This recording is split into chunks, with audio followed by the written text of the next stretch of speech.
जयपुर राजस्थान में दो ट्रक आपस में भिड़े, जबरदस्त धमाका।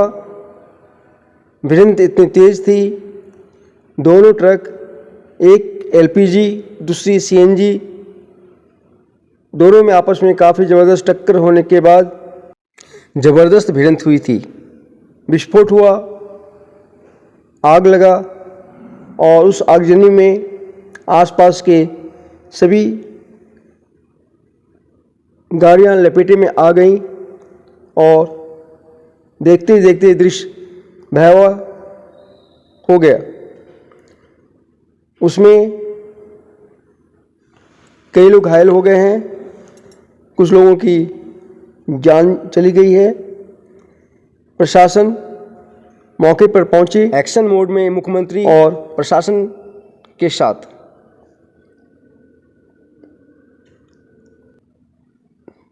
त्वरित कार्रवाई की गई। जयपुर में हुआ है, बहुत तकलीफ है, होश में ले लिया और जितने भी घायल आए हैं ईश्वर उनको स्वस्थ रखे, हम तो यही कामना करेंगे। लेकिन बहुत ही गंभीर स्थिति में है। 20-25 लोग बहुत ही ज्यादा आग से झुलसे हुए हैं। डॉक्टर उनका इलाज कर रहे हैं। प्रशासन और सरकार पूरी मुस्तैदी के साथ में इनके इलाज के लिए लगी हुई है। ऐसे हादसे ना हो, पुनरावृत्ति ना हो, इसके लिए सरकारों को कोई न कोई पुख्ता इंतजामात आगे से करने चाहिए।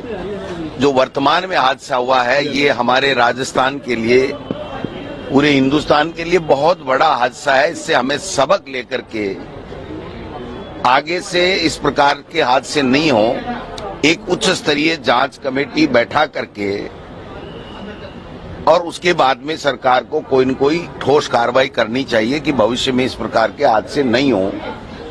वर्तमान में सरकार, चिकित्सा विभाग के तमाम डॉक्टर, अधिकारी, कर्मचारी, पुलिस प्रशासन, जिला कलेक्टर सभी लगे हुए हैं इस काम में। हमें इसमें इतना ही कहना है कि हम सब साथ में हैं ऐसे हादसों के ऊपर। उनके ऊपर तत्काल कैसे इनको रिलीफ मिले, कितनों की जान बचाई जा सके, कितने जल्दी से जल्दी ठीक हो, इस दिशा में हम सब लोग मिलकर के काम करेंगे। सरकार के साथ कंधे से कंधा मिलाकर के हम लोग खड़े हैं जहां भी जरूरत हो। कुल मिलाकर के ये बहुत बड़ा हादसा है। जो मौतें हुई हैं, 1-2 अभी तक जो भी स्थिति बनी है, उनकी आत्मा को ईश्वर शांति प्रदान करे, शेष स्वस्थ हों, यही कामना हम तो मालिक से कर सकते हैं। आप सब लोग भी इसको सुबह से कवरेज कर रहे हैं कि बहुत बड़ा हादसा है। इससे हमें सबक लेकर के आगे से कोई न कोई ठोस कार्रवाई के लिए हमको एक साथ मिलकर के कोई ठोस कार्रवाई बनानी चाहिए, जिससे आगे ऐसे हादसे नहीं हो। सीएम बल्लाल शर्मा भी यहाँ पे आए थे। बिल्कुल, देखिए ये अच्छी बात है। वो मुखिया हैं हमारी सरकार के, उनका भी फर्ज बनता है। जो ही हमें पता चला तो हमारे 6-7 एमएलए जो वो तत्काल आ सके, हमारे अमीन कागजी जी, बाबूलाल नागर जी, हमारे अमित चाचान जी, प्रशांत शर्मा जी, हमारे विकास चौधरी जी, हमारे जाकिर हुसैन गेसावत साहब और जितने भी सुरेश गुर्जर जी, जितने भी अमित चाचान जी, जितने भी लोग थे, हम तत्काल जितने आ सकते थे हमने आया है। और हमने डॉक्टरों को और प्रशासन को यही कहा है कि किसी को ब्लड की और किसी आर्थिक मदद की, किसी भी चीज की कोई आवश्यकता हो तो हम सब साथ में हैं। और इस समय इस संकट की घड़ी से कैसे निकले और कितने लोगों की कैसे जान बचाई जा सके, इस दिशा में हम सब। मैंने सभी हॉस्पिटल में सभी अधिकारियों को, वहाँ के उन सबको कहा है कि सबको तुरंत प्रभाव से लिया जाए और पहले उनका इलाज किया जाए जो इंजर्ड हैं। ये हादसे हैं, सुबह का समय था और सुबह का समय जिस तरह से होता है, मेरे को भी जानकारी मिली, तुरंत मैं वहाँ से हॉस्पिटल गया, सब लोगों को जानकारी ली। सरकार पूरी तरह से घटना के लिए जो भी होगा हम जांच भी करेंगे, उनके इलाज भी करेंगे, जो उचित उनको सहयोग करना है वो भी करेंगे। लेकिन ये हादसे जिस तरह से होते हैं उनको भी किस तरह से रोका जाए उस पर भी सरकार निश्चित रूप से विचार करेगी। मैं उन सभी को जो इस घटना में हताहत हुए हैं उन सभी के परिवारजनों को ईश्वर शक्ति दे उनको, और उनके परिवारजनों को सामर्थ्य दे।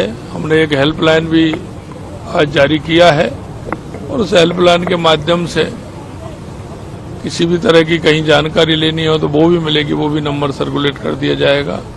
निश्चित रूप से घटना दुखद है। मैं इस घटना के लिए